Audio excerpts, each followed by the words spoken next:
Well, good morning, Mr. Chairman. I believe that it is 10 o'clock a.m. And for those of you who are watching on YouTube, this is the Owasso Economic Development Authority meeting for May the 14th of 2020. Your screen's kind of frozen, like we don't see you talk. On other Zoom calls, it's been good, so I don't know if we've got a problem or not. Okay, I see 1, 2, 3, 4, 5. All right, we have a quorum, so we'll call the meeting to order. I would encourage everyone to turn off their cell and office phones. Item 2, consideration of appropriate action relating to the consent agenda. Is there a motion? You guys are going to have to unmute yourself. Yeah. Okay, we have a motion. Brian, second. All those in favor say aye. Aye. Aye. Abstain. Motion carries. No item 3. Item 4, consideration and appropriate action relating to the proposed FY 2021 hotel tax fund budget. Ms. Perry. Thank you, Mr. Chairman. I'm going to go ahead and share my screen with all of you so that we can look at the budget together.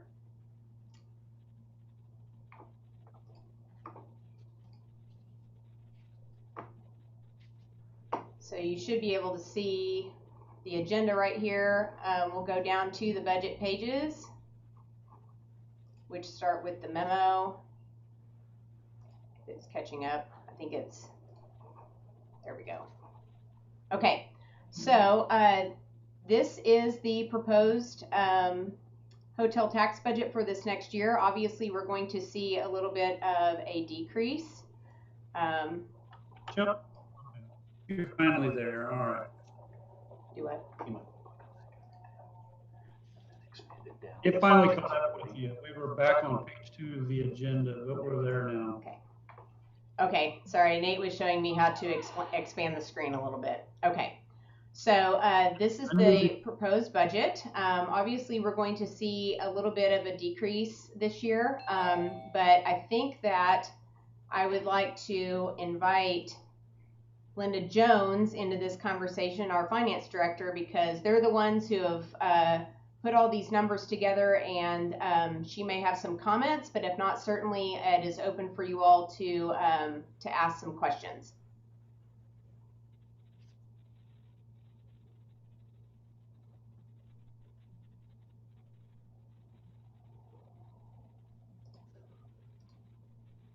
Linda may need to unmute as well. Okay.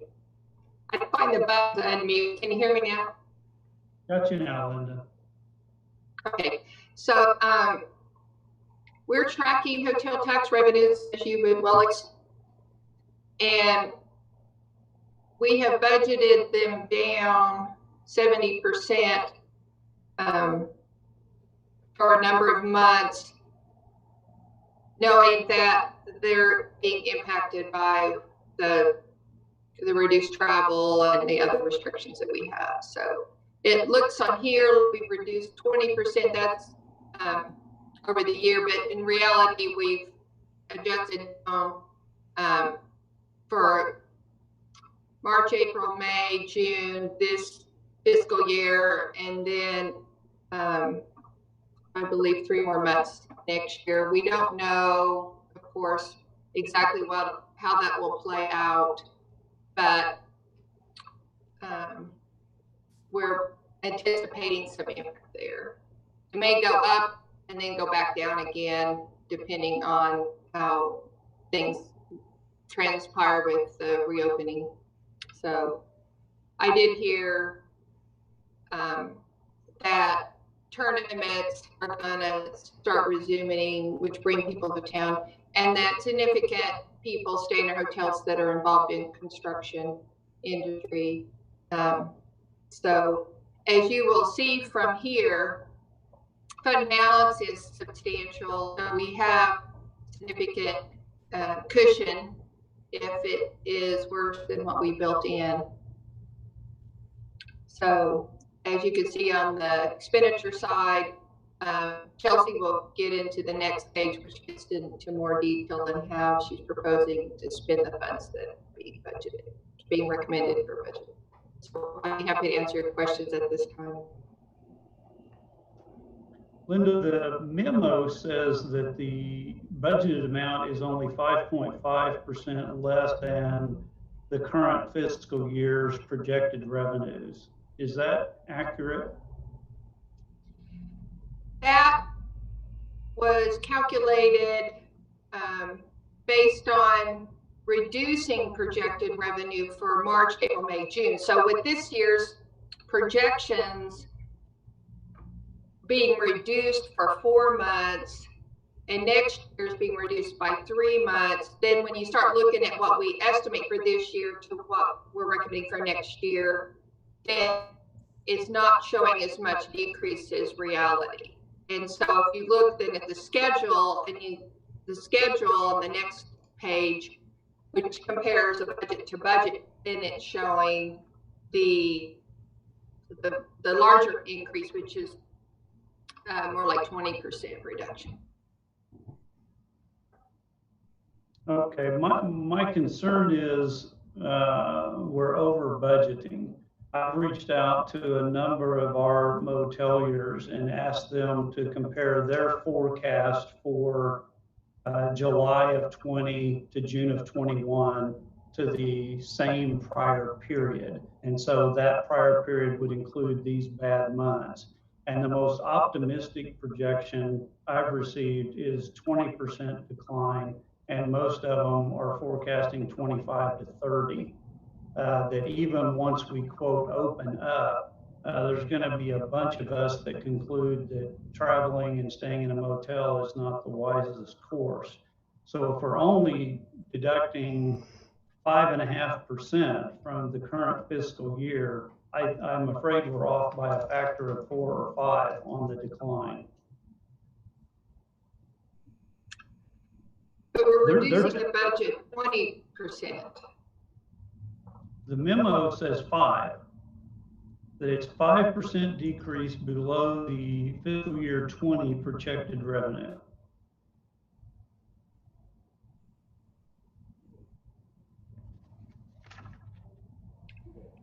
But if you look at the next schedule, the budget to budget is 20% down. I think it's 20% down from the current fiscal year budget, not actual, right? Right. And actuals, we're budgeting down 70% from from March through June.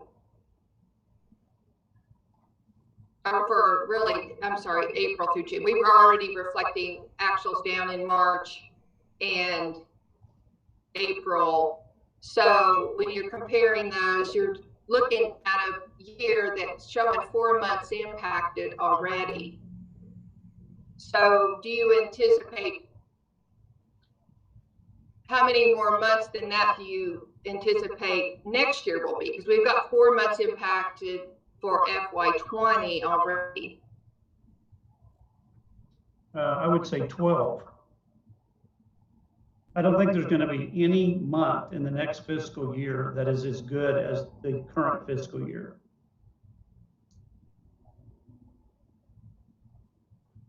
People are just not going to.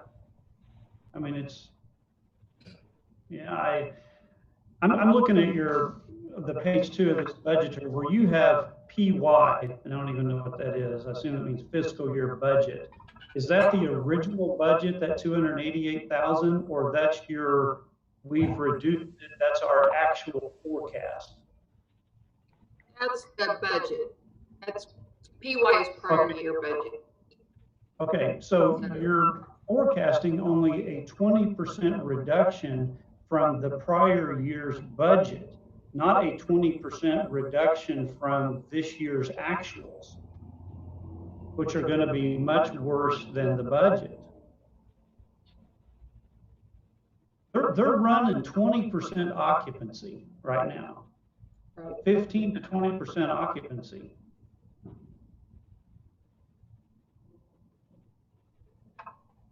They're telling me if you take current fiscal year's actual and reduce that by 25%, that's their forecast.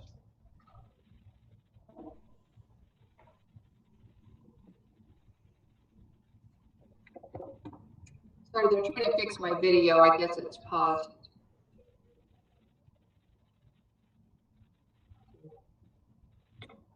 Well, I appreciate your information and your input on that. We will look at those numbers. Do you know what your current fiscal year actual forecast is? Taking actuals to date and forecasting the next 2 months receipts. Yes, I do. What's that number?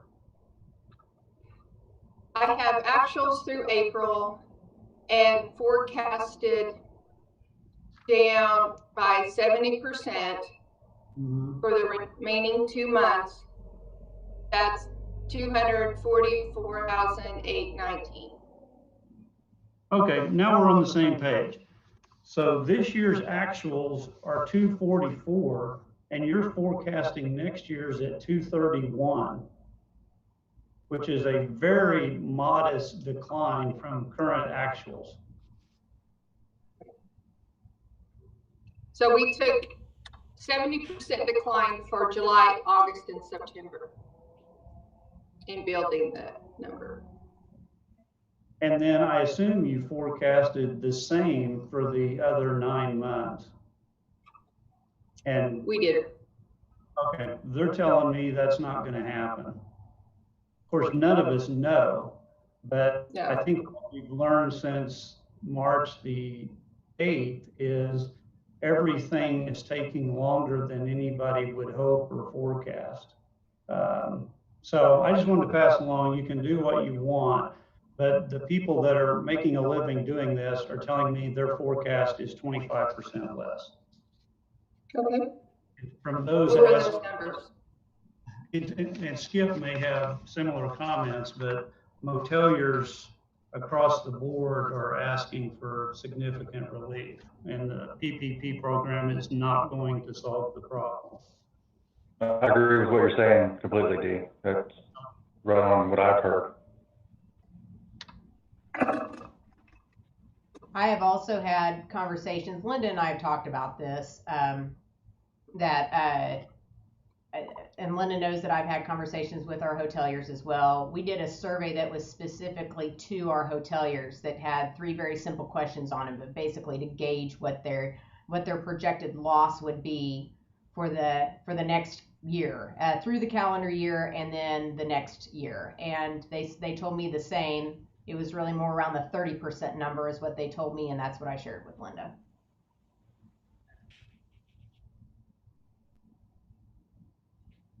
Okay, sounds like we all agree except Linda. So No, I'm saying we don't know. And we were building this with very little information. So we don't know. I'm running the numbers. If it was,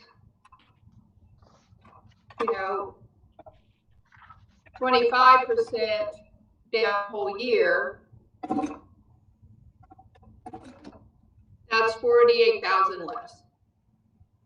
And we can drop that 48,000 and we'll still have a fund balance, a sizable one. We can do that.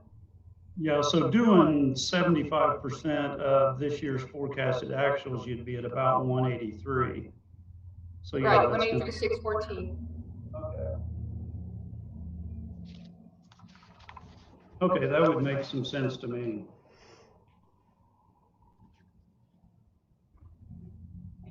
And hopefully it's better, but I think what Dee is saying is probably prudent. Okay, Chelsea, you want to discuss the expense side? Yes. So made a couple of adjustments on the worksheet from the original one that I sent to you. I apologize for all the emails back and forth. These conversations are not easy for us internally when we've got people who are still working from home sometimes, and We're trying to email things back and forth. My brain doesn't work the same as Linda's or Jennifer's does, and on when it comes to numbers, and I have to be able to spread things out and see things, and so I apologize for all of the emails back and forth. But this document that is on the screen in front of you is the adjusted document that shows what we budgeted for expenditures in the current fiscal year that we are in, and then the proposed expenditures for the next fiscal year. As you can see, there is a decrease in those numbers, and I'll talk about one of the things that we are decreasing, and that is our Tulsa's Future contribution. We actually decreased that amount by 30% based on the numbers that we got from the hotels. So that contribution went from $17,500 this next year to $11,000 this next year. And we will be having that conversation with the chamber soon. So the other numbers, oh, I'm sorry, go ahead. Where is that on here? I don't see that. Well, it's under a category, which would be category number B2, expand and attract business. There are many of our program efforts that are in these different categories, such as our Workforce Owasso program, which actually has its own, but our business retention and expansion program, our attraction program, Encore program, and such. Obviously, this year we are probably going to be, at least through the rest of the calendar year, part of the governor's economic development marketing team, which is budgeted through our hotel tax fund, part of those attraction trips that we take with them in the state and the Department of Commerce, we are looking at doing virtual call trips. So those will look very different. We're not quite sure what they will look like, but I know that we are talking to a lot of site consultants and site selection companies on what those need to entail, what kind of information they need, and we expect that it will, and so instead of traveling to and sitting in front of site consultants or prospects, we will be sending marketing information. So a lot of these dollars are shifting from travel money to creating marketing material that that lights up whenever we are basically zooming in on a screen with site consultants and prospects. That's just one of the aspects that's going to change. Everything's changing, I think, for the next few months anyway.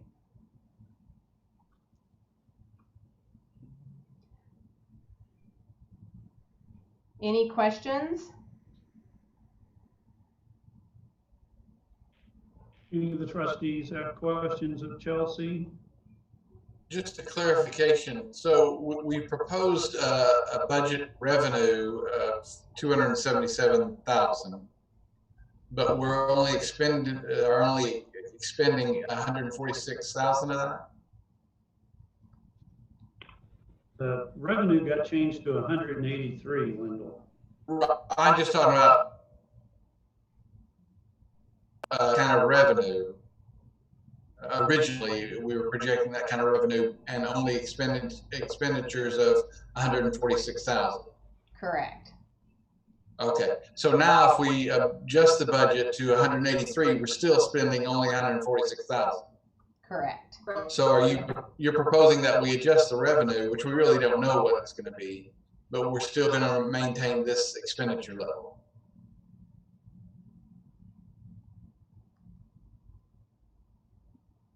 Based on the fact that it's not over that new amount, I would say yes, that we proceed forward.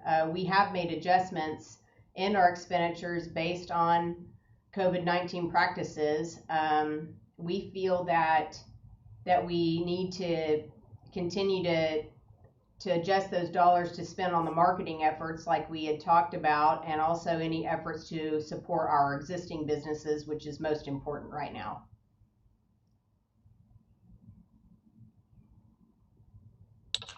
I'm certainly not proposing that we cut the expenditures. I guess I was curious that we were projecting such a level of revenue and still underspending that by such a significant margin.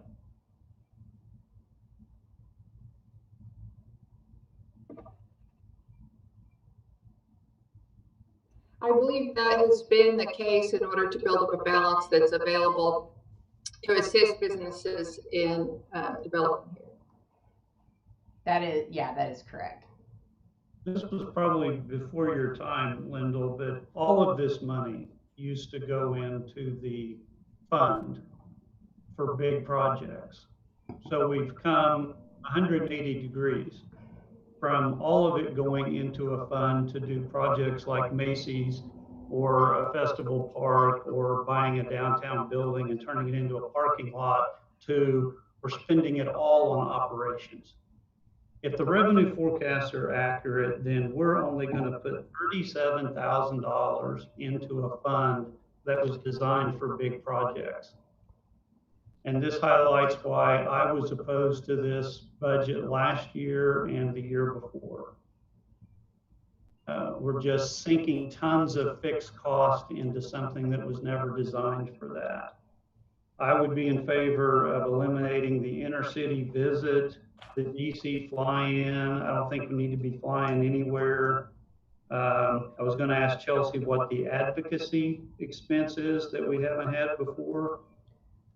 That is the new Advocate Owasso group, and we have been hosting dignitaries in Owasso on a monthly basis, all the way up into up through January. Obviously, February and March and April were canceled, but even this month we're doing one online with Congressman Hearn. It's a staff opportunity for us to meet one-on-one with state and federal dignitaries, and so when we host them, there is some expense to that, but also a large part of that expense was going to be dedicated towards our Owasso Day at the Capitol, which we were going to host our first one this year, and it had to be canceled for obvious reasons, and so we look forward to being able to host that at the Capitol next year, where we actually have Owasso constituents going to the Capitol for a day where we are introduced by our legislators and hear various speakers and talk about issues.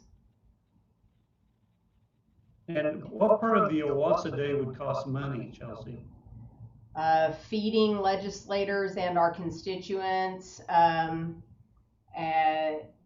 mainly things like that, materials, maybe any kind of printing or marketing materials that we may be taking with us.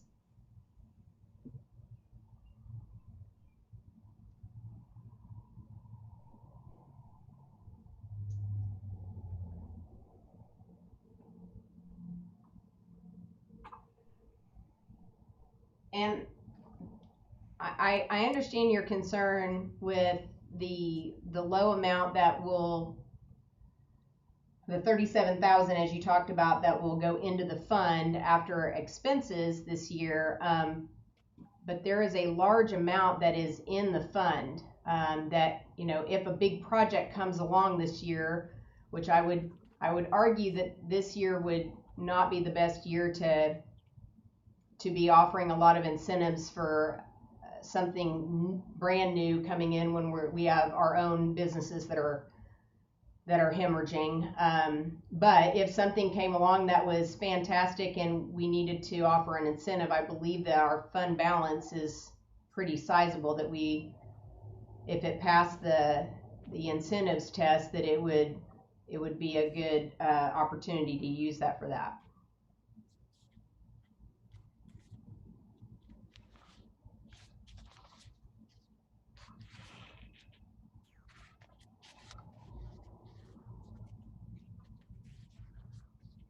Yes, I'm never thinking about incentives. I'm thinking about buying downtown property that's unsightly and turning it into parking lot, or doing other things to make major moves in our city. And yeah, you can say we have, wow, $1.3 million, but you're going down a path of not adding to the fund. We're going completely 180 degrees away from why this was established. And I personally don't see any value in flying our staff to Washington, D.C. to talk to people that we can talk to in Tulsa.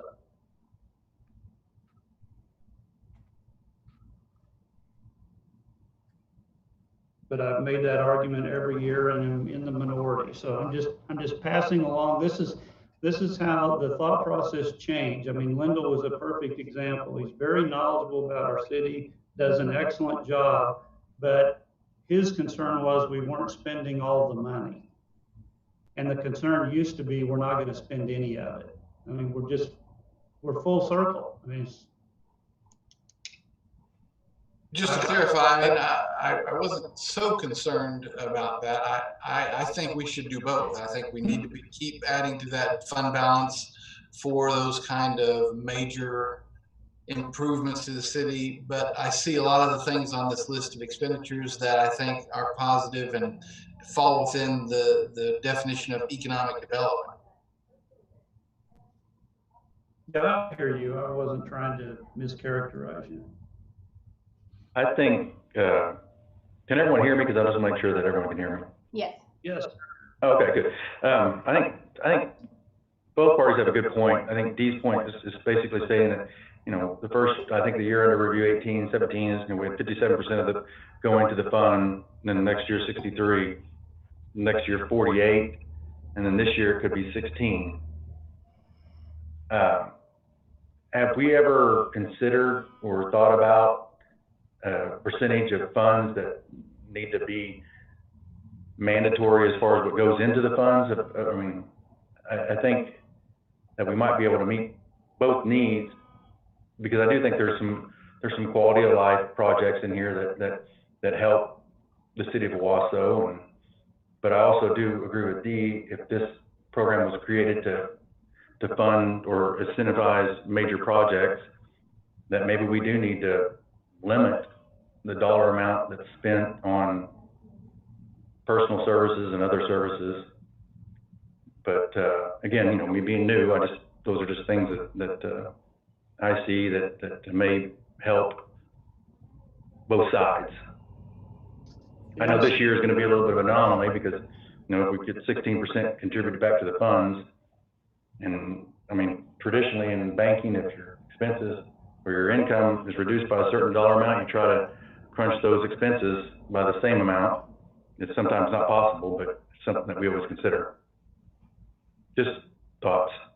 Yeah, Skip, we've tried to avoid that in the past just because it really limits Chelsea and the staff, and any number we would have picked from 2005 to 2017 would have been, you know, completely busted by the last 3 years. So we've just tried to be prudent with what we spend it on, but not set, you know, percentage guidelines or quotas.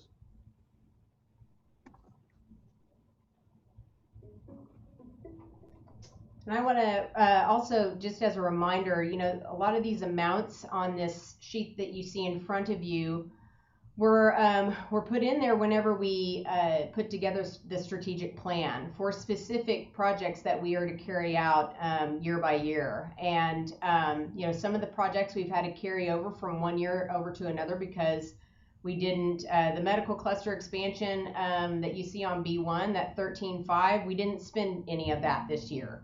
So that carries over into this next year. And we certainly hope that this is a year that we can, especially with everything that's going on, that we have some traction in our target industry of, you know, the medical industry this year. So these are all to fit towards our goals and the things that we projected and the things we want to accomplish through our economic development strategic plan.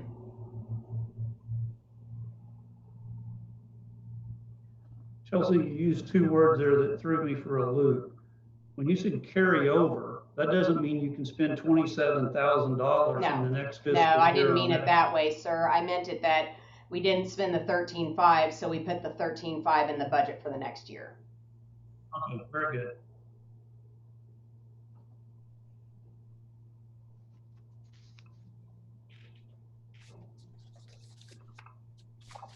Brian, Lyndall, anybody? I have no other comments than what's been mentioned thus far.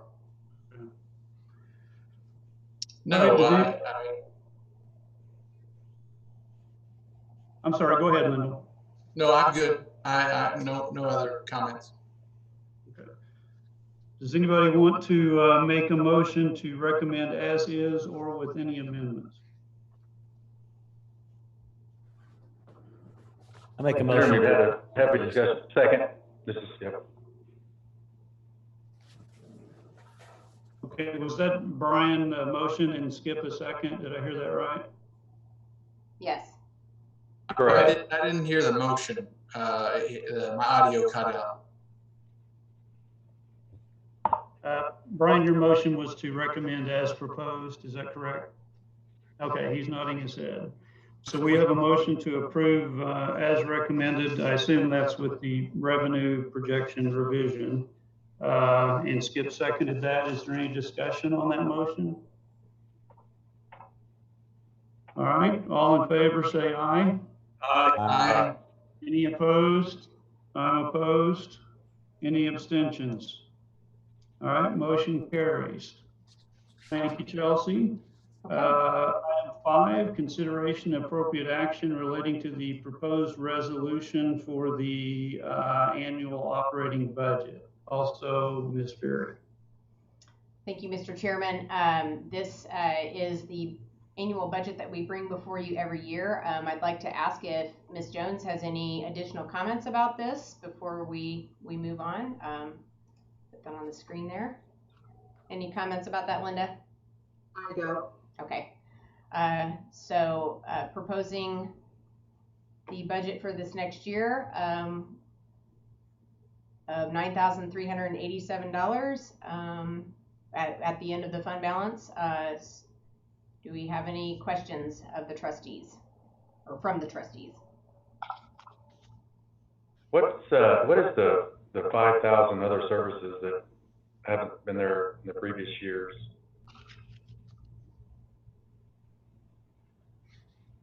On expenditures.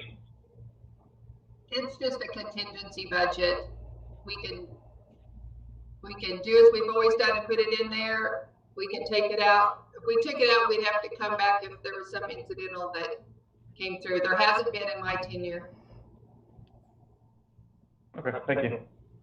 Skip, thank you for carrying on the Frank's question from 30. I wonder if that was it. That's it. We have no money and we're not spending any money. So, yeah. All right, any questions of Linda or Chelsea on the proposed OEDA budget? If not, we'll entertain a motion to approve it. You are approving the resolution. Right. Move we approve. Second. Yeah, we have a motion by Lyndall. Second, was that you, Brian? Yes. Okay, thank you. Any discussion on the motion? All those in favor say aye. Aye. Aye. Any opposed? Abstain? Motion carries. Item 6, report from OEDA Director, Ms. Ferry. Thank you, Mr. Chairman. Of course, there's just this document in front of you, but really I would rather kind of tell you a little bit about some of the things that we've been doing in the last couple of months in the midst of the pandemic. You know, as I mentioned in the previous conversation, things have changed in the way that we are executing our strategic plan. We're still doing it. I believe maybe even a little bit more effectively in some areas than others. But we've had to pivot in the way that we are communicating with businesses. Obviously, it's not one-on-one meetings anymore, face-to-face. It's not group meetings with, with our Business Thrive Business Retention and Expansion Program.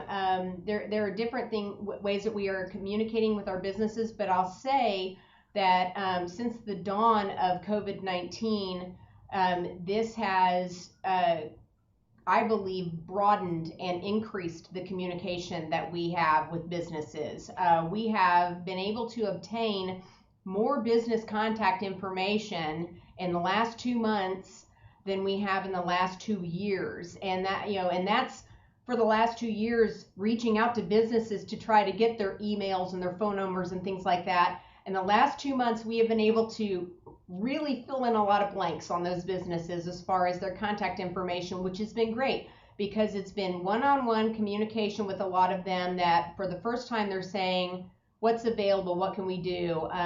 We've been able to refer them to our bankers that are on this call for, to be able to apply for loans. There's a lot of resources out there, just as much as there are a lot of mixed messages. And so we have been trying to kind of be a front line for communication.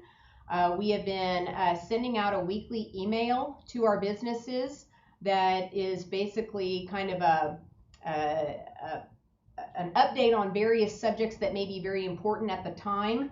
But it's kind of just a nice newsletter that gives links for businesses to be able to go to visit their Department of Commerce or the SBA or other resources that are available to them when they have questions about applying for loans, about reopening, which has been the hot topic, of course, the last couple of weeks, and it still is. It's been really, while it's been it's a tough time for everybody, and it's almost, it's tugs at my heartstrings when I listen to how our small businesses are really struggling. It's also a time of unity, I think, in our community where people are trying to kind of bond together. They're reaching out to places they've never reached out to before for help, and I think that there's something that is, like I said, very unifying in that. But that's what I believe makes Owasso a special small town. So while it's been different, we've been able to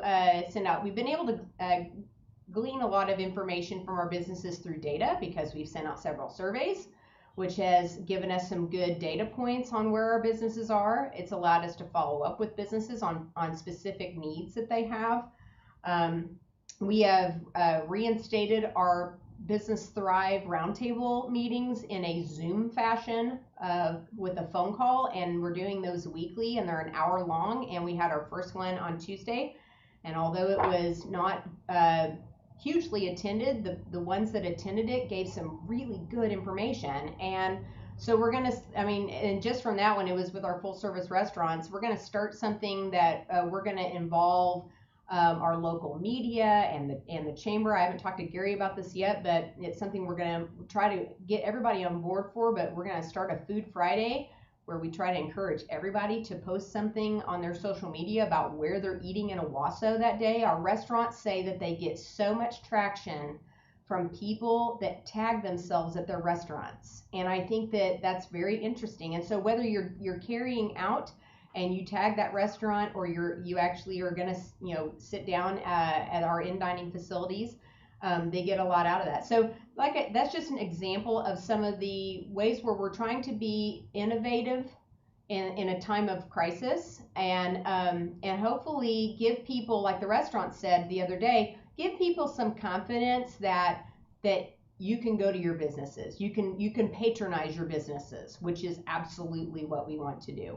So those have been great. We've continued our Workforce Owasso meetings via Zoom, our Advocate Owasso meetings via Zoom. We're going to pivot a little bit on our Encore program even, and try to actually, instead of trying to match retirees up with businesses like we had originally planned, then we can't do that right now. We recognize that there is a huge hole that needs to be filled as far as our retired and elderly community being able to relate to technology. And so we're going to work with AARP on how to actually get some educational tools out there for our retired community to be able to learn how to use media and the internet and things like that in these different changing times. So all of that, this is actually not a meeting where we're going to give full reports, but I just wanted to give you guys a little bit of information on that, because I just think that you'd like to hear it, that we are definitely engaging with our businesses, and it's good activity, and we are just we hope that this continues to strengthen our relationship and just strengthen our business community too. So any questions that you have, I'm happy to answer. That's basically what we're doing right now. That's good. Any trustee have a question for Chelsea on any of the reports? Chelsea, oh, go ahead, Lyndall. Chelsea, I'm still concerned, like places like J.C. Penney's and Kohl's and places like that that are not opening up. And have you heard from them as to why they're staying closed? Yeah, a lot of our national retailers are, kind of unified in their reopening dates as far as they will open up nationally together at a certain time. A lot of them are waiting until after the 15th. Kohl's has reopened. I have not heard back from Penny's yet, but a lot of them are going to open after the 15th or after June the 1st. They're just kind of they haven't announced either way yet, and I'm still waiting to hear back from several of them, and they said they'd all let me know, but TJ Maxx, Old Navy, JC Penney, like you said, a lot of those have not opened. Some of them are doing, you can order online or order and pick it up at the store, so they're doing a lot of curbside pickup. You can do that at Ulta, and I think that, Belk is reopened, but yeah, we're trying to kind of keep up with that, but most of those are national decisions that corporate will make, and they'll open up then. Thank you. Chelsea, boxcar caught my attention. What's the status of that? We actually, Brian and I talked about that not too long ago. Not quite sure what the status is. It's a phone call that I need to make. Obviously, in the last 2 months, we've been kind of focusing on some other things, but I did talk to the developer right after the first of the year, and he was still planning on doing something this summer, but I'll touch base with them to see what their plans are. Okay. Is Brian Dempster on the call today? He is. Okay. Yes, sir. Hey, Brian, I just got to looking at the housing start trends, and at the end of 19, we've now had 5 consecutive years of decline in housing permits. And I know the reason given at some point in time, thank you, over the years has been, lot inventory. And I'm just concerned that 5 years of decline, that there may be a reason other than lot inventory. And I don't know what that would be, but would just encourage the staff to think through our process, what other cities are doing, if there's anything that's contributing to that trend that's within our control. And I don't know that it is, but I just, I've probably been looking at these numbers for 35 years, and that's the first time I can recall something like that. Mm-hmm. No, you're correct, and there's a lot of unknowns, obviously, right now, but we do have they're not large plats, but we do have 2 plats going to before City Council next week. Abbott Farms 2 opened up. That gave us a little boost in the residential this year, the last 2 months. So it's hard to say. I think people and think trends might change. I can see people from talking with people, just people I know, it's just personal opinion. People are going to start looking for land and bigger areas now. I think that's going to be a trend we see. Dee, I'm hopeful on the council, at least, that once we complete these major street widenings of Garnet and 116th and improving those, and I think some properties are going to open up for residential development. At least that's the hope. Okay, good. Thanks, Lyndon. Yeah, and also I would like to add, I think once utilities get more available east, that will help a lot. Just out of curiosity, to these points, how much land within the city limits do we have that could be developed into residential lots? Well, we have a lot of land in our fence line. The problem is the cost of running sewer and things out to those properties. And until it starts migrating out that way, or, we decide we want to run something out where we think it might develop, but that's kind of risky too. I think that's where we're at. I think it will develop further out and utilities will become more available, and that will help quite a bit. Brian, can I ask a quick question? What utilities are you concerned with? Just sewer, or are there other utilities that are an issue out east? Sewer, sometimes they have to there's easements that need to be bought across other properties for electric or gas, and because it's just not as prominent out in those areas where you can just grab it from any corner. Okay. Everything else seems to be okay. It's really just sewer that's potentially slowing development. Well, it doesn't help. Yeah, it's pretty expensive to run sewer all the way out to some of these areas. Okay. All right. Thank you. Mm-hmm. Good. Thank you, Brian. Any other questions for Chelsea or the staff related to the reports? Travis Blundell with our Public Works Department is on the call if anyone has any questions about the Public Works status report. We would love a complete report, but with Roger not able to do it, it wouldn't be the same. So appreciate the availability. Any other questions for any of the staff? The sales tax report is something that Linda may want to talk to you all about. Okay. We were pleased with the numbers this month. We had, of course, a budget for sales tax that we didn't meet that was expected. It was actually better than we prepared for. We prepared for as much as a $250,000 decline, and we only had about 81,000. So that was much better than the worst case scenario. We expected that it wouldn't be as bad as we anticipate next month because of the emergency buying that consumers were doing, and because we were only closed partly that month. So that was good.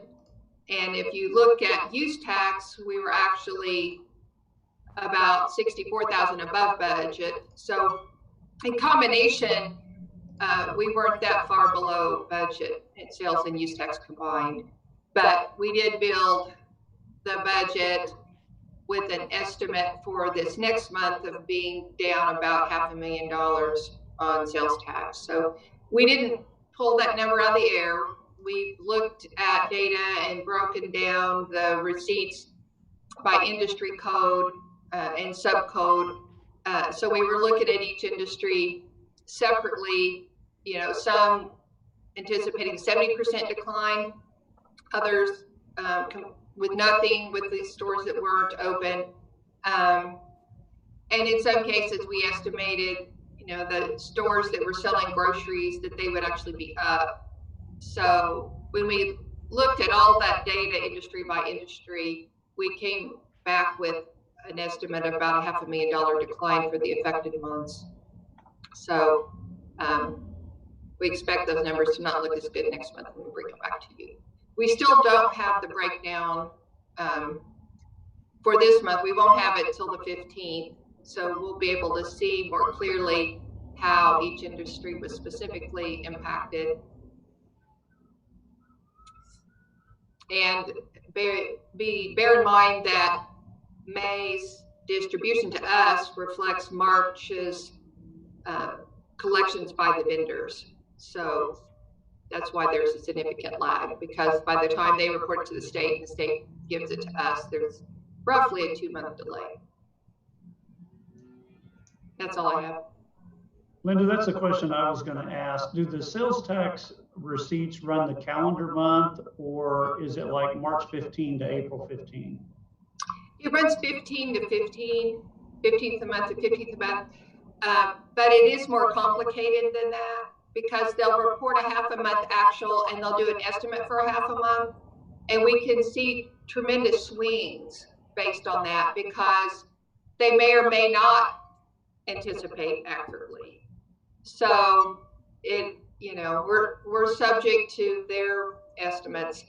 And so we did find out from Oklahoma Tax Commission that there were a number of restaurants that paid late. And so really this number looks, you know, better than we thought because they paid late and we got some delinquent collections. So, you know, we're only as good as how they were met. Though I would anticipate that we'll probably continue to have late payments in the restaurant industry because of what they're facing. Linda, just to clarify, I thought the dates was from the 20th to the 20th. It's the 15th through the 15th. They report by the 20th, but okay. Thank you. Very good. Any other questions for Linda or anybody else on the staff with respect to the reports? Mr. Chairman, I would like to mention one more thing that I forgot to mention earlier, and that is that, you know, our economic summit was originally scheduled for April, and then we changed it to June 11th, and now we're keeping that date, but the format is changing from everybody gathering at Bailey Education Foundation to now an hour-long Zoom-long call with Dr. Mark Sneed. So on June 11th from noon to 1, Dr. Sneed is going to present the economic forecast. We are going to send invitations out about that today, this afternoon actually, so that people can register and we can send them the Zoom information. And you will have an opportunity to ask Dr. Sneed questions during this time after he gives his report. But I just would like to invite you all to make room on your calendar that day for June 11th from noon to 1 to listen to Dr. Sneed and the OWSO economic forecast. Excellent. Good decision. All right. Anything else for Chelsea or staff? All right. Item 7, report from OEDA manager, Mr. Lear. Actually, Warren has another engagement, so I am filling in, Mr. Chair, and there is no report. Okay. Are there any questions for Mr. Garrett in place of Mr. Lear? All right. Item 8, report from OEDA trustees. Does any trustee have comment, question, item? All right. Item 9, any new business that could not have been foreseen? All right. Item 10, is there a motion to adjourn? So move. Second. We have a motion second to adjourn. All those in favor say aye. Aye. Aye. Any opposed? Abstain. Motion carries. Chelsea, thank you for coordinating this. Good reports and good way to do business in a tough time. Thank you, Mr. Chairman. Thank you, everyone, for making time for this. Okay. Great Thank you job. all. Thank you very much.